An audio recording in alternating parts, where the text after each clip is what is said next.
One of the important components of Chinese leadership, Chinese elites, and I've alluded to this, I've mentioned this before, is really the importance of generations. Now, let me first define for you what a generation is.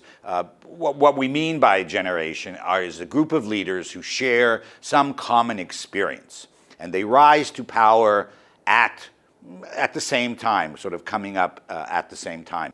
Now, one of the assumptions, one of the reasons we care about generations is we make an assumption that shared recruitment experiences, when you join the party, how you move up, big political events that can happen in your life, that somehow if you all share this experience, it will give rise to the same kinds of values and attitudes towards politics.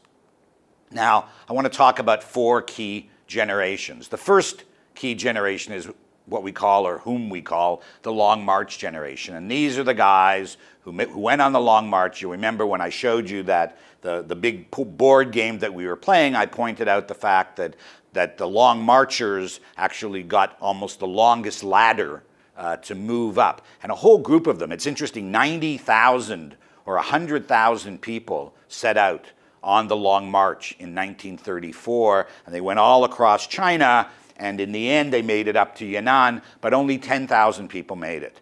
And from those 10,000 people, they came to dominate politics in China in the 50s, the 60s, the 70s, well into the 1990s.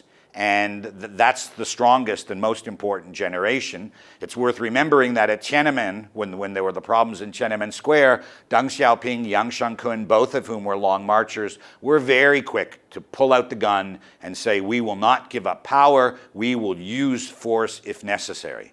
Now that whole generation is dead and gone, pretty much. Deng Xiaoping was called the second generation. I really don't know why, because he was busy making revolution in South China as of 1927. But we'll leave that second generation aside and we'll move to the third generation. Third generation, very interesting generation. They are a generation of people who were trained in the Soviet Union.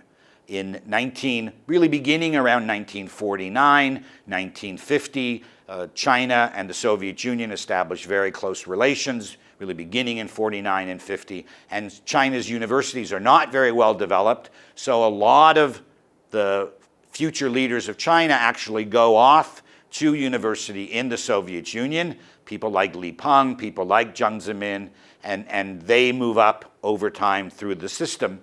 And my own view is that they have a pretty positive view of reform under socialism, because they're living in China, particularly Jiang Zemin is living in Russia, not China, is living in the Soviet Union in 1954, 55, when reforms start to take place in the Soviet Union as well.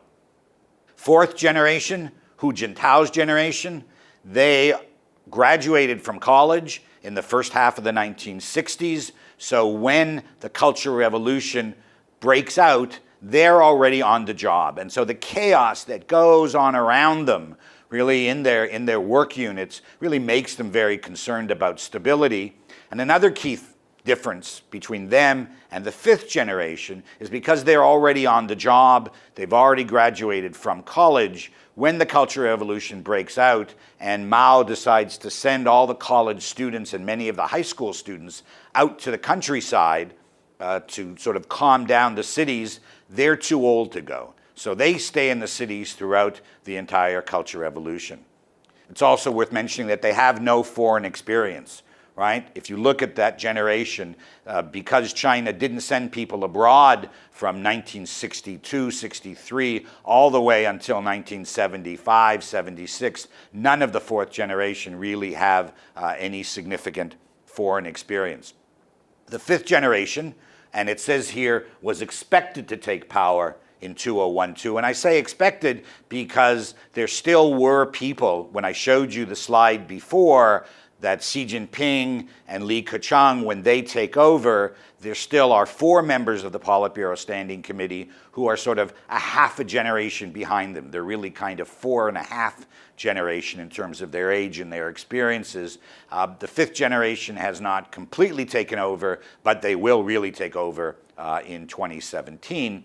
but they were already being groomed for leadership positions at the 17th Party Congress and getting ready to take over power. And these would include people like Xi Jinping, Li Keqiang. These were all people who lived in the countryside, Wang Qishan. They lived in the countryside during the Cultural Revolution, and they entered college between 1975 and 1980. And so when the reform era of the 1980s is underway, they're already out there working and being involved in a lot of the reform politics and policy of the 1980s. Those who took the college entrance exam, this is a really unique group. In Chinese, they're called the Qi Qi Qi Ba Qi Jiu Ban, or Qi Jiu Ban, right? The 77, 78, 79 group. These are people who took the college entrance exam in that period, and they are really smart. And the Prime Minister, Li Keqiang, is in this group. Because what happened was the universities were closed for 11 years, from 1966 to 1977, in terms of exams. The people who got into college in that period of time really got in because they knew people. We call it backdoor. Right? They didn't take a national exam, as we know now that they do in China. And so there was this huge backlog. And so in 1977, when the party called on people, young people, to take the exam, 7 million people signed up to take the entrance exam for 110,000 university spots. That's 1.5% of the people who took the exam. And so what happens when a guy like Li Keqiang gets into the best university in China? That really says that he's the top of the top of the top. On the other hand, you can look at people like Wang Qishan and Xi Jinping, the current leader. They were backdoor a bit, right? Xi Jinping was able to use his father was a revolutionary, he was able to use those ties and get into university in 1975 before the exam. But still, they're very active in the reform period. Now, this new generation, this fifth generation, actually shares power between what we call the Tuan Pai, or the Young Communist League. Some of them are Young Communist League, people who worked under Hu Jintao, and the other are the princelings, who are the children of the top party officials. Now, you can look at your own country. Do you have political generations in your country? Can you think about a whole cohort of leaders, maybe in the military, maybe within your parliament, many of whom came to power at the same time and who have been in positions to run the country for a long time?